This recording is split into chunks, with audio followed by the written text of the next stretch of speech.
A researcher administers a mathematical ability test to 30 students to determine if their scores differ from a hypothesized population mean of 70.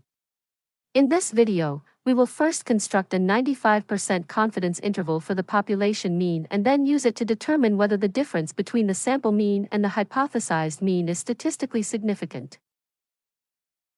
Now, to construct a 95% confidence interval for a single population mean, we will use the following formula, where point estimate is the sample mean, which is a single estimate of the population parameter.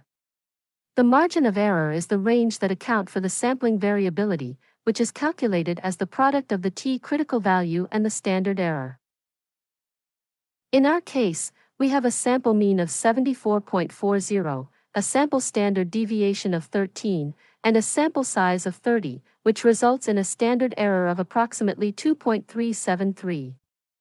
The only remaining value we need is the t-critical value, which we can obtain from the t-distribution table. The sampling distribution of our mean follows a t-distribution with n-1 degrees of freedom. In this case, our degrees of freedom is 29.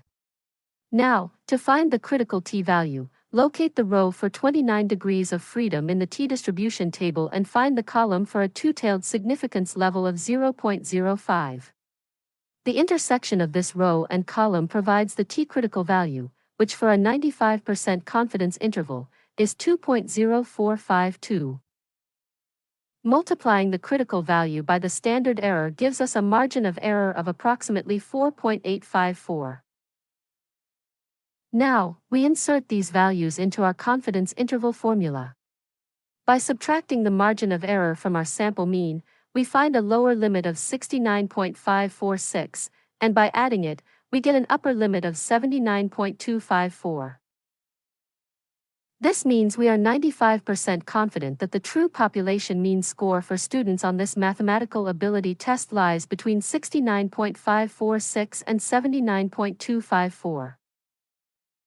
Since this interval includes our hypothesized mean of 70, we cannot conclude that the population mean is significantly different from 70 at a 5% significance level.